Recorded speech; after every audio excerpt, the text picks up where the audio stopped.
What's going on, guys? It's me. It's Andrew. It's from Fast Cars, Fast Money. Do you remember me? I know it's been a little bit of wait to get me back on here. Life has been crazy, been traveling, work's been nuts, doing a lot of fun stuff as well. I had my car last weekend up at Mid Ohio for the weekend doing a high performance driving education event. So that was a lot of fun. And this weekend, I'm actually in Michigan. So I was at the truck race today. Just got done with the sheet. Gonna wake up early and head to the track tomorrow. So if you're gonna be at Michigan, drop down in the comments. Let me know. I don't really remember where I'm sitting. Somewhere past the start finish line or the exit of pit road, somewhere around there. But just crazy when you get to these tracks, seeing how fast they're going. I know the Cup cars, at least from what I saw in practice, were reaching 200 plus miles per hour on the front straightaway. So pretty cool. But nonetheless, we have a video to break down. So it finally feels good to get one of these out. So if you're still around, if you can help us out, if you could like, comment, share, retweet our content, it allows us to reach more people. This is your first time watching one of these videos, or maybe you've been here for a while and you haven't hit that subscribe button. That'd be greatly appreciated. Only like 30 away or something from our goal of 1,000. So we're so close. If you want access to the spreadsheet, I'm gonna throw it up on X. I will post the video tonight, Saturday night. I'll have the spreadsheet for everybody Sunday morning, just in case there's any changes that come out. And then finally, hey, if you want to help support me, maybe I can go to more races. There's a couple of tips, links, I should say, there for tips and PayPal and Venmo. Not expected whatsoever. But in terms of the race preview, initial thoughts, like I said, I'm here. I haven't been at Michigan since I was really little. I remember I went with my dad, and that was, probably the experience that really got me into racing. So Michigan always has a special place in my memory, in my heart for that reason. So it feels good to be back here. It's the only 2 mile track that we have on the circuit. I'm excited to see how the next gen car races here. I know they've been racing here, but I think hopefully we'll get some good racing. Like I said, pushing 200 plus miles per hour, so that's pretty cool. I believe it's a 200 lap race. I'd have to double check that, but kind of your typical build. And I would say maybe with less laps, maybe you don't need as much of a focus on dominators today. So and maybe 1 to 2 dominators, and then really just trying to round out the lines with place differential and value plays. So, where are we going to find those? I think you can look at practice. I think you can also really just look at, well, who's been fast on the intermediate track, specifically in 2025. Like, if they were good in 2024 or 23 or 22, I think that's okay, as well to look at. But I would really prioritize, like, how are they running this season? And then, of course, it seems like every freaking race I go to, there's always weather in the area. I remember I tried to go to Dover, or I did go to Dover like 3 years in a row. It was just rain, rain, rain, rain. So I've already put my PTO request in for Monday. Hopefully, we get the full race in tomorrow on Sunday, but weather, might throw some unpredictability, into this race. So just kind of be mindful of that. So in terms of the driver by driver breakdown, we got Larson, Hamlin, Blaney, Bell, and Byron up here. I like Byron the most, probably in terms of a lap leader. He's just been so good on the 1.5s. I mean, he dominated pretty much the whole Charlotte race. He didn't win. I want to say Darlington was also a similar situation where he was just extremely fast, like all race long, and didn't get the win. Um, was run really well on the other intermediate tracks. He starts up near the front of the field, so and he's the cheapest, at least of the expensive plays. So I like Byron a lot today. I really like Christopher Bell as well. So Bell's a little bit different. He's a little bit more of a hybrid lap leader combo, type of play maybe. Gives you some nice place differential upside. Now, yes, there are a lot of cheaper place differential, plays on the slate today, but I think Bell's someone who can get up, run some fast laps, and depending on how race strategy breaks out, even lead some laps today too. Um, and then I think, Blaney makes sense for tournaments. Doesn't give you as much place differential upside as Bell, so I'd prioritize Bell. Hamlin's been good, but I think Byron has been better in my opinion, so I'd rather just lean Byron. Then that leaves Larson. So I like Larson a lot too. I still like Byron the most. Larson has shown the speed. We've just seen that he's been, at least recently, kind of making some mistakes, maybe being a little bit overly aggressive or pushing it a little bit too much. And he also is $1,000 more than Byron. So for me, I want at least, maybe one of Byron and or Larson. I guess you could play them together. Maybe Hamlin, and then trying to pair them with a Blaney and Bell. So, like for example, it could be Byron and Bell that you're selecting up here and moving on. Not that that's the right way to do it, but that's how I'm going to be building my lines. Um, Reddick was our most recent winner here. He won this race last year. Now, I did have a tire go down in practice, so I'd have to check tomorrow if they're going to go to a backup car. Depending on if the diffuser got damaged at all. They did go out for qualifying, so it makes me think that it's really not that bad, but I wouldn't be surprised if the team adjusts something on this car that sends him to the rear of the field.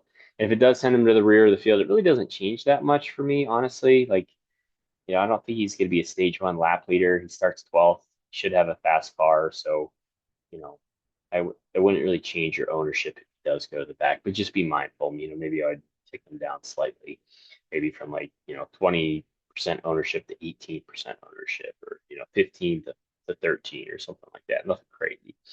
Um, where are we at? So Chastain, I like him a lot today. He has been getting more expensive on the DraftKings slates, but he gives you some nice place differential upside. Honestly, all these guys do. Like Logano and Elliott, prefer Chastain and Elliott just because of the place differential, extra spots they have versus Logano. I don't mind Logano. I just would rather play Chastain or Elliott over him. Elliott's been pretty consistent, not really flashy in terms of leading laps or contending for wins, but he's been pretty good in terms of just finishing well. Um, Chase Briscoe, Kyle Busch, our front row, really not too interested here. I feel like once they get back in traffic, they're probably going to struggle, and they just carry a lot of risk, starting this high. Hocevar had some extra laps today in the Truck Series. I think that's a good thing. That never hurt, even though the Truck and the Cup cars race differently from one another. He's also been pretty fast as of late, so I like him a lot for tournaments. Busher, kind of an aggressive GPP play, good speed, but starting six carries a lot of risk. Kind of same with Bubba Wallace, a little bit more of a tournament option. It's been pretty good at intermediate style tracks. But if I had to play some people down here, I'm going to lean on Bowman, Keselowski, and Ryan Preece. Not only because of the place differential that they offer, but also their pricing. It makes it very easy to get these drivers into your line. Bowman has kind of just been just awful in terms of luck, I guess, maybe in terms of just something unfortunate continues to happen to him. But it's a new slate. Everyone's starting with 0 points, more or less. So um, I'm not afraid. He also showed some pretty good times in practice. Starts 16th. I kind of like his place differential upside. And I think everyone's going to click on Brad Keselowski too. So I think Bowman's ownership potentially, you know, that's a nice pivot play in my opinion. Keselowski is going to be popular. Pretty good track history here. Starts deep in the field. Josh Berry and Austin Cindric. And the same thing with Busher and Wallace. I prefer Wallace over Busher and I prefer Cindric over Berry for pretty much the same exact reason of there's just a couple extra spots in there in terms of place differential that makes them a little bit safer. And I think their upside is very similar. Like Ryan Preece a lot, he's cheaper than Keselowski. He's also been really, really good this year in terms of his speed and his finishes. Starting 23rd gives you some good place differential upside. Ty Gibbs is so hit or miss. If you look at practice, it's going to say, hey, play Ty Gibbs. He's going to be great today. If you look at his track history at Michigan, should be pretty good. But if you look at his 2025 results, specifically at intermediate tracks, they are not good at all.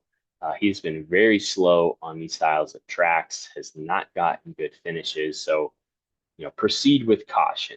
I have him as medium there because I think he's a boom or bust type of play. Either he's going to score well or he's not going to score well. If I had to pick, I would imagine he's probably not going to score well, but hard to ignore those practice times. Um, Eric Jones, I think, is fine. Having a good season. I'd probably rather play Eric Jones over Ty Gibbs just because of the extra safety that he has. But Ty Gibbs would have a little bit more of a lap leading, fast lap, type of upside that Eric Jones is not going to have. But Eric Jones, this is a hometown track for him. I know he thinks very highly of this track. He wants to run well here. I know this team puts a lot of emphasis on him running well here, so I like that narrative as well. Daniel Suarez starts deep. It's hard really not to play him, I guess, just because of how cheap he is as well. But you could also make an argument, hey, everyone's going to play him, so maybe you pivot and go to Eric Jones or some of these other cheaper plays down here. AJ Allmendinger starts 19th. I think he'll probably finish around there. Zane Smith starts a little bit too far forward for me. Austin Dillon starts in the 20s, probably finishes in the 20s. And then if you need some punt plays down here, Michael McDowell, Stenhouse, Gregson, these would probably be the three drivers I go to. Just kind of mixing and matching as I'm building my lines, or I guess I haven't built any lines, but I'm imagining I'll just be kind of mixing and matching once I get down here. Um, John Hunter Nemechek, he's okay. I just would rather play McDowell, Stenhouse, Gregson, maybe even Austin Dillon over him as well. And then once you get down to like the lower 5K range, I'm really just not interested really in anybody. Todd has been pretty slow this year. Haley, for whatever reason, the other Spire teams and cars are showing decent speed, especially Hocevar, but the 7 car has struggled. Herbst has been a back marker. Cole Custer's been a back marker. Ty Dillon either has speed or he doesn't have speed, and he starts 18th, so it's too much risk for me. SVG has been getting better, but he still should finish in the 20s. And Cody Ware, yeah, he starts dead last, and I don't think this race is going to get as chaotic as the truck race did today. So, um, yeah, hopefully that's helpful. I know it's a little bit of a probably different audio sounding with different headsets that I brought with me today, different computer I'm recording on, traveling, in Airbnb and stuff. So hopefully I'll see you guys at the track. If you know me, I'm a big Jeff Gordon fan, so I'll be decked out in Jeff Gordon gear. Maybe I can meet up with some of you guys and get to know some of the fans a little bit that we have. But hopefully that's helpful. If you're not going to be at the track, like probably most of us, hope you can enjoy the race on TV, and hopefully it's a good DFS site for you as well. So that'll do it. And yeah, hopefully catch you next week.